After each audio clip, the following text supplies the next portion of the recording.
જય શ્રી કૃષ્ણ. સ્વાગત છે તમારું છાયાની વાનગીઓમાં. ફરાળમાં આપણે બટાકાનું શાક, બટાકાની ચિપ્સ, બટાકાની સૂકી ભાજી, દૂધીનું શાક એવું તો બનાવતા જ હોઈએ છીએ, પણ આજે હું તમારા માટે ફરાળી દમ આલુનું શાક લઈને આવી છું. તો ચાલો બનાવીએ. હવે પહેલાં આપણે એક પેસ્ટ તૈયાર કરવાની છે. તો એક મિક્સર જારની અંદર 3 કાશ્મીરી લાલ મરચાં, 2-3 ચમચી ખારી સિંગ, 2 ચમચી જેટલા તલ, 4-5 કાજુ અને 2 ટમેટાને મેં રફલી ચોપ કરીને લીધા છે એ નાખશું. પછી એમાં થોડું પાણી નાખી અને આપણે પેસ્ટ તૈયાર કરી લઈશું.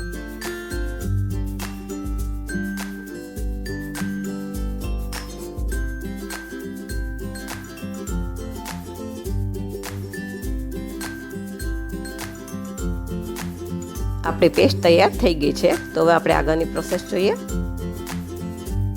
તો હવે આપણે એક પેન લઈશું અને પેનની અંદર 2 પાવડા તેલ નાખી અને થોડું ગરમ થવા દઈશું.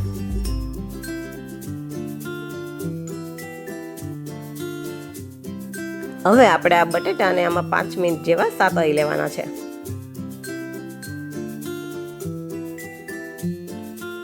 આમાં મેં 300 ગ્રામ જેટલા બટેટા લીધા છે. એને કુકરમાં 2 સીટી વગાડીને મીઠું નાખી અને બાફી લીધા હતા.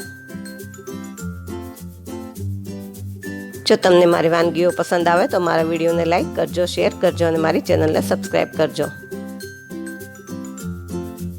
5-6 મિનિટ પછી બટેટા સતળાઈ ગયા બાદ એને એક ડીશમાં કાઢી લેશું અને પછી વઘાર કરશું. હવે વઘાર માટે એ જ પેનમાં બીજું 1 પાવડું તેલ નાખશું અને એમાં 1 ચમચી જીરું નાખી અને જીરુંને ફૂટવા દેશું. પછી એમાં થોડા લીમડાના પાન અને 1 ચમચી આદુ મરચાંની પેસ્ટ નાખશું અને એને થોડી સાતળી લેશું.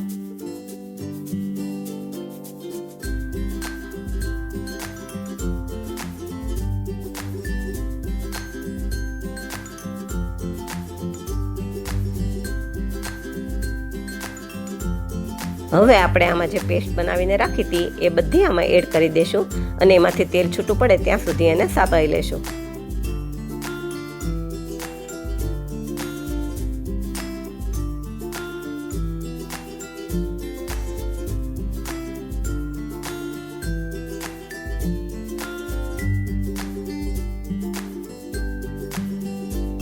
હવે આપણે ગ્રેવીમાંથી તેલ છૂટું પડી ગયું છે.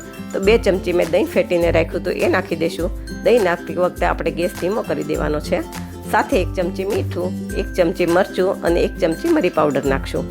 હવે આ બધા મસાલાને પણ આપણે સરખી રીતે મિક્સ કરી દઈશું.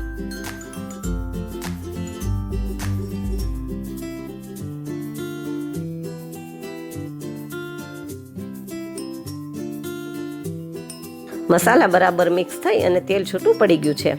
તો આપણે જે સાતળીને બટેટા રાખ્યા હતા એ નાખી દઈશું અને સાથે અડધું લીંબુ પણ નીચોવી દઈશું.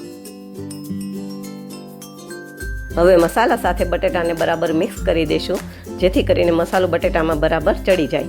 આમાં તમે જે મસાલો કે વેજીટેબલ ખાતા હોય એ જ તમારે લેવાનું, બાકી તમારે સ્કીપ કરવાનું. હવે શાકમાં રસો કરવા માટે મેં અડધો ગ્લાસ જેટલું પાણી લીધું છે એ નાખી દઈશું અને બધું બરાબર મિક્સ કરી દઈશું. પછી આપણે એને ઢાંકી અને 2 મિનિટ જેવું ચડવા દઈશું. શાકમાં તમારે રસો જેવો જાડો પતલો રાખવો હોય એટલું તમારે પાણી નાખવાનું.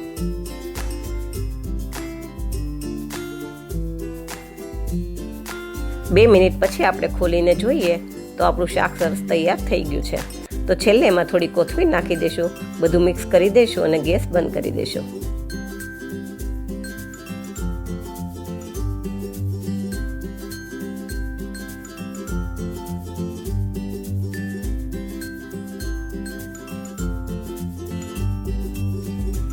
હવે શાકને સર્વ કરી દઈએ.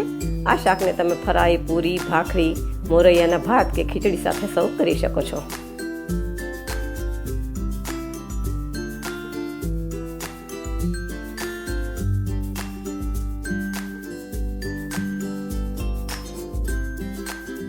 તૈયાર છે આપણું ટેસ્ટી ફરાળી દમ આલુનું શાક. આવી જ નવી વાનગી સાથે ફરી મળશું. Thank you.